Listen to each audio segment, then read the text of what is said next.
Tuesday, September 8th. We're out in the garden today to show you how it's doing after this weekend where we had 2 days of 110-degree Fahrenheit weather, and those days were very warm. It wasn't the case where it was 1 hour of extreme temperature, but most days, like a few hours worth of it for a better part of the days. Here we have where you see a lot of brown. Those are actually ears of the Oaxacan green corn, and they started browning before the heat. So this is not to suggest that the heat turned them brown. And we have some pretty good filled out ears. And this is a corn that we used in the past to make tamale. So we're going to use this corn in the kitchen. We're gonna nixtamalize it to make it more nutritious. And if you caught the previous updates, we purposely planted a row of them to create shade for the plants in the back. Another plant that you can use to create shade if you plan the sowing is the Cosmo, and it's a nice light and airy plant that you can use to create shade. Conversely, you can come out and set up bed sheets or other shade cloth for the days when it's warm, especially if you're growing in very warm climates like Arizona or Southwest like Arizona, California, and such. In the back, we have our Shishito Peppers that are still going strong.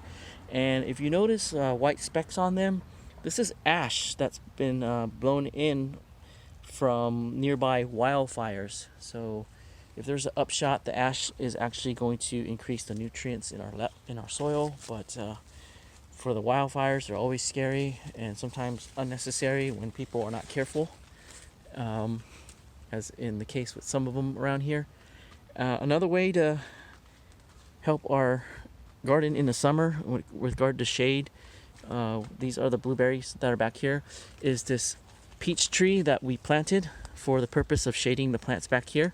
And this is grown in a espalier method where we're training it to have this very slim profile versus the typical bushy profile of a tree. So we're training it. So if you look at this cross section, it's very slim, as opposed to when you look at it from here, it's a little bit more traditional looking. So that's one way to keep our area nice and cool. Another plant that I don't really show is this papaya plant, so we'll look at it today. It's loaded with papaya. I'm never sure if you're supposed to thin it or not, because we get these little tiny ones down here, and I wonder if you're supposed to thin it so we can get larger papayas. So at some point we'll probably thin it, get these medium size or smaller size papaya, and maybe shred them for papaya salad. These are way too small to eat, a little bit troublesome to work with, so we just leave them.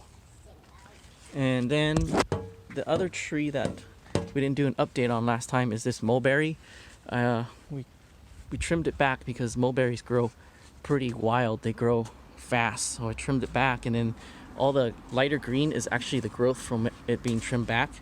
And we have mulberries, not just from this tree, but just from other mulberries in Southern California. They're making what looks like a second fruiting, but we're not sure if it's actually going to ripen or not. So there's a bunch of mulberries on the plant.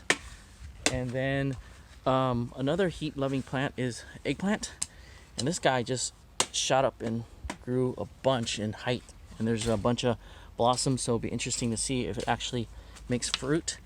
And then this is our Florida broadleaf mustard. It's still going strong.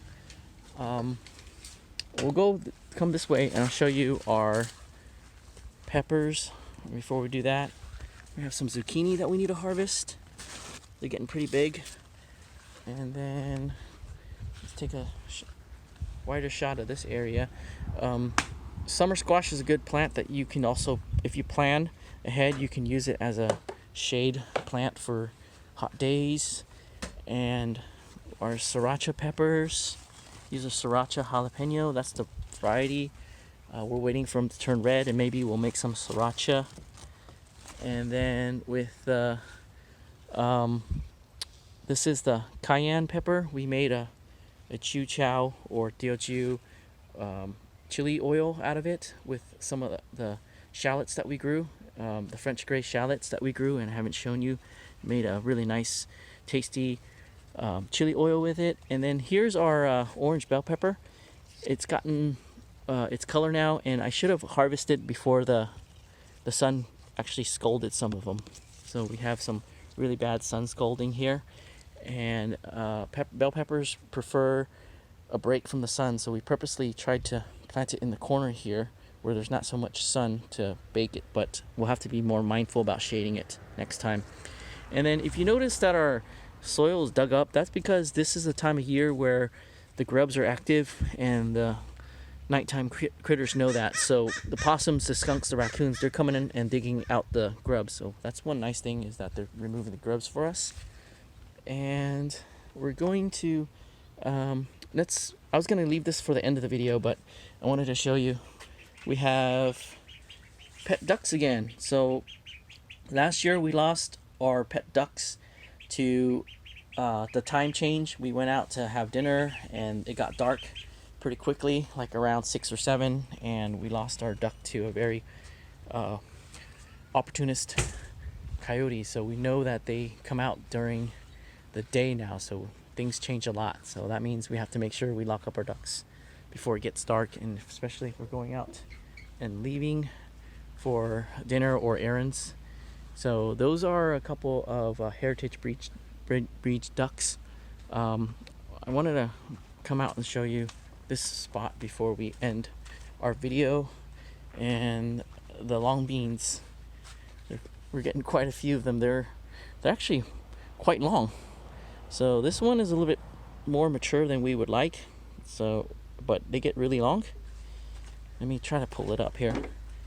They're called yard long bean, and I've never grown them this long before. So we're gonna harvest that one. Ideally, we want to get them at this size here, this girth, before the beans develop and it gets too beany. And then over here is pretty excited about these. These are the Scotch Bonnet peppers, and they've turned their yellow color, and we'll look to get some goat and make a curry goat out of them. And we transplanted some of our cool weather crops, and we'll see if we can get a nice head of broccoli or cauliflower this year.